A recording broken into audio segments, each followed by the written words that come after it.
President Biden yesterday laid out a budget proposal of nearly $7 trillion, including a plan to increase taxes on corporations and the wealthy while increasing spending on the military and on programs for the poor and the middle class. But in a divided Congress, it is highly unlikely to pass as is. NBC News chief White House correspondent Kristen Welker has details.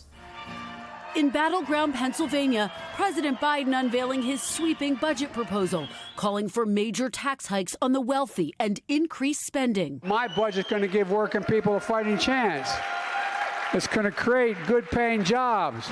Still, with divided government, that plan is dead on arrival, with Republicans staunchly opposed to any new tax increases. But Mr. Biden's proposal likely a blueprint for his battle plan against Republicans in his expected 2024 re-election bid. MAGA Republicans all voted to get rid of the Affordable Care Act. They voted to get rid of it over 50 times since Barack passed it. The $6.8 trillion plan calls for protecting Social Security and shoring up Medicare by raising taxes on the wealthiest Americans, including increasing penalties on oil and gas companies, imposing a billionaire tax of 25%, and hiking the corporate tax rate from 21 to 28%. And it includes record spending on the military and increasing funding for social programs like early childhood education and child care. But Republicans blasting it as a reckless tax and spend plan. What does this budget do?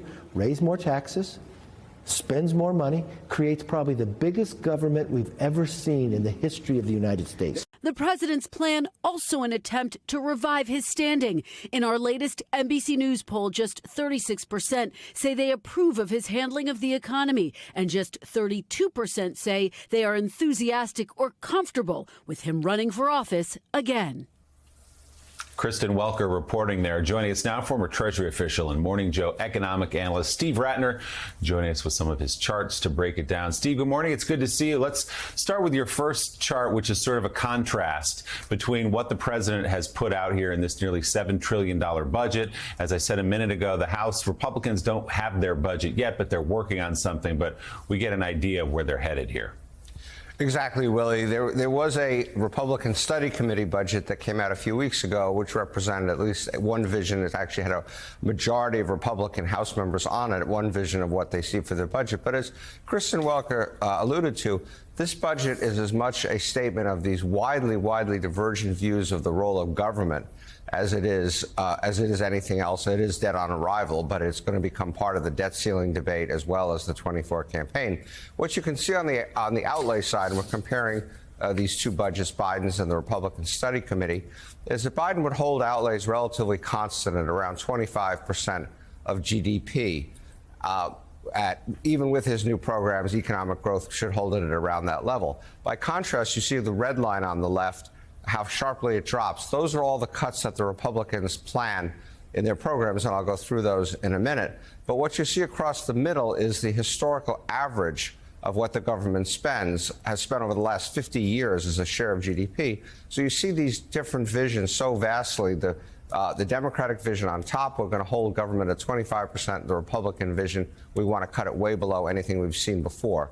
On the revenue side, the differences are somewhat smaller, but it's the same idea.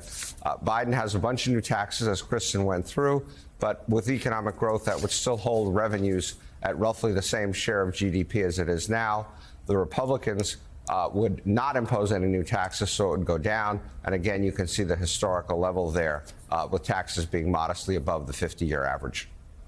And Steve, moving to your second chart, as you alluded to, specifically looking at some of the proposed cuts. Again, these are proposed cuts from the Republican Study Committee. Some of these, Kevin McCarthy, the speaker, already has said he doesn't agree with, like some of the cuts to Medicare and Medicaid, Social Security. But boy, a big hatchet taken to mandatory spending like food stamps, farm subsidies, spending on veterans, 67%, and that's just the beginning. That's right, Willie, and you actually pretty much did my chart for me, which is helpful, actually. I've learned from the master. Yeah, thank you very much. After a long time of doing this, so yeah, as you said, this is not. Kevin McCarthy has already rejected the first two things in the upper left, which are Social Security and Medicare. The Republican Study Committee, relatively small cuts in Social Security, raising the retirement age a little bit. bigger cuts in Medicare. But to the extent that Kevin McCarthy doesn't want to do this, of course, if you want to balance the budget, which is what the Republicans claim they want to do, then you obviously have to have even bigger cuts in everything else. And as you move across here, you can see already we're talking about very major cuts in other social welfare programs, Medicaid in the upper right. In the lower left, you have things like food stamps, other kinds of social welfare programs of that sort. And then the middle circle on the bottom is all the other discretionary programs, everything from national parks to the Federal Drug Administration to all the other services that government provides to us. And then, as you noted, in the lower right, where it goes the other way, is Republicans actually want to increase defense spending. All of these numbers are relative to what Biden proposed. So Biden did have a small defense increase. Republicans want a much bigger one. So as we look at your third chart, it makes a point, Steve, one that we've been making for a long time here, which is that suddenly many Republicans in the House, and we just heard it from Kevin McCarthy in that clip in Kristen's piece, have found their debt and deficit hawkishness again, which sort of contrasts with where they were during the Trump years. Yeah, Willie, it's kind of reminiscent of the movie Casablanca, that they've suddenly said, gambling, there's gambling going on here. And so you can see that on the left, these are only the programs proposed by each of these two presidents, Trump and Biden, and what the 10-year impact would be on the debt. And so you can see in the case of Trump, his big tax cut, his military spending and so forth would add about $4.9 trillion to the debt over its 10-year life.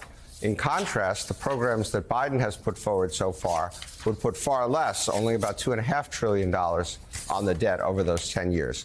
And if Biden's plan were to be adopted, which, as we discussed, it won't be, but just to say what Biden is prepared to do if it were up to him, it would actually reduce the debt by $500 billion compared to what it would have been. And this is the $3 trillion deficit cut, in effect, that Biden has been talking about in Philadelphia yesterday and elsewhere. Steve Rattner with his famous charts explaining it so well, as always. Steve, thanks so much. Great to see you. Coming up, Mike.